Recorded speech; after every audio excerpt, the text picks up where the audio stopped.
Assalamualaikum warahmatullahi wabarakatuh. Alhamdulillahirrabbilalamin.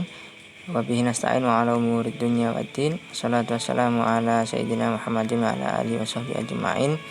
Alhamdulillah, pada kesempatan kali ini saya beserta kelompok saya akan mempresentasikan materi pengembangan alat penilaian hasil belajar berupa non-tes.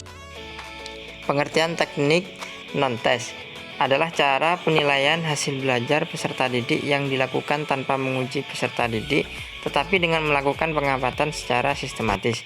Teknik evaluasi non-tes berarti melaksanakan penilaian dengan tidak menggunakan tes. Adapun bentuk-bentuk teknik non-tes, yang pertama yaitu wawancara, kemudian observasi, angket, studi kasus, pemeriksaan dokumen, sosiometri, catatan idensial, daftar cek, skala penilaian, inventari kepribadian, skala sikap, teknik pemberian penghargaan kepada peserta didik. Yang pertama yaitu wawancara atau interview. Wawancara adalah komunikasi langsung antara yang mewawancarai dan yang diwawancarai. Secara umum, yang dimaksud dengan wawancara adalah cara menghimpun bahan keterangan yang dilakukan dengan melakukan tanya jawab lisan secara sepihak, berhadapan muka, dan dengan arah serta tujuan yang telah ditentukan. Kemudian poin yang nomor dua yaitu pengamatan atau observasi.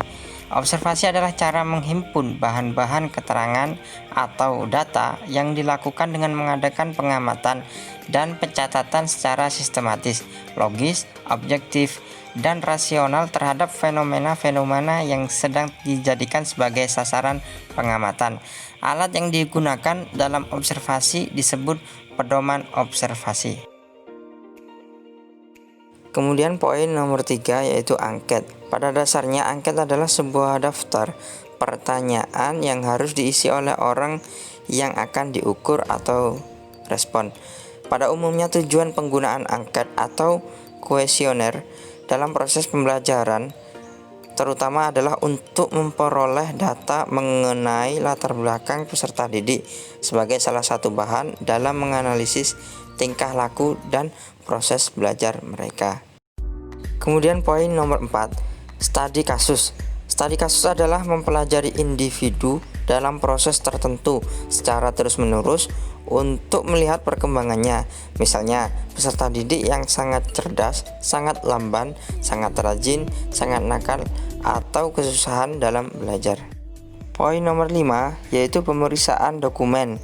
Evaluasi mengenai kemajuan, perkembangan atau keberhasilan belajar peserta didik tanpa menguji atau teknik non-tes juga dapat dilengkapi atau diperkaya dengan cara melakukan pemeriksaan terhadap dokumen-dokumen.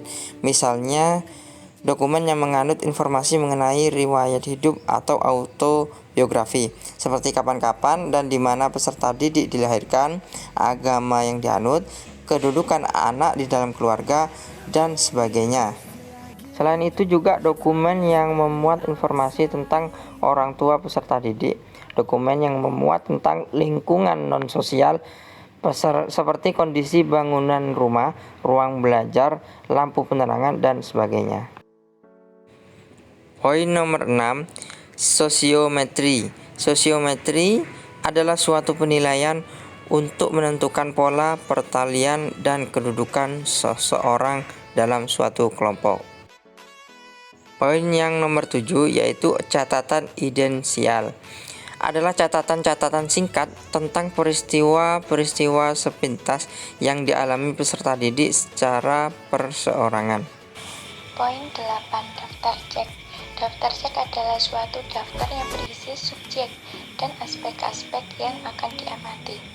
Daftar cek yang dapat mendukung guru sebagai catatan-catatan tiap-tiap kejadian yang kecil tetapi aspek penting. Poin 9, skala penilaian dalam daftar cek.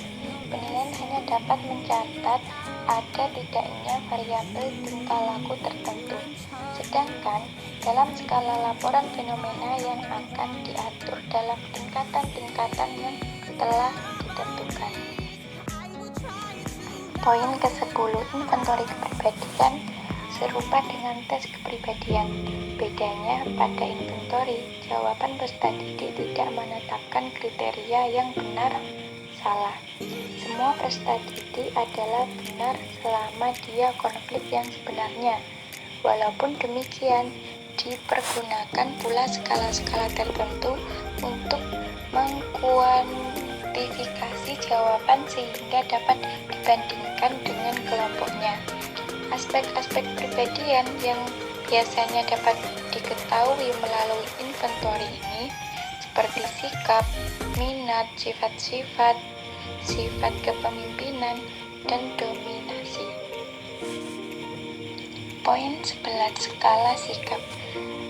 Sikap merupakan suatu kecenderungan tingkah laku untuk tindakan sesuatu dengan cara, metode, teknik, dan pola tertentu terhadap dunia sekitarnya, baik berupa orang-orang maupun berupa objek-objek tertentu. Kemudian poin yang nomor 12 yaitu teknik pemberian penghargaan kepada peserta didik. Teknik pemberian penghargaan ini dianggap penting karena banyak respon dan tindakan positif dari peserta didik yang timbul akibat tindakan belajar, tetapi kurang mendapat perhatian dan tanggapan yang serius dari guru. Mungkin sekian materi yang dapat kami paparkan. Apabila ada salah kata dalam penyampaian, saya dan teman saya mohon maaf yang sebesar-besarnya. Wabillahi taufiq wal hidayah. Assalamualaikum warahmatullahi wabarakatuh.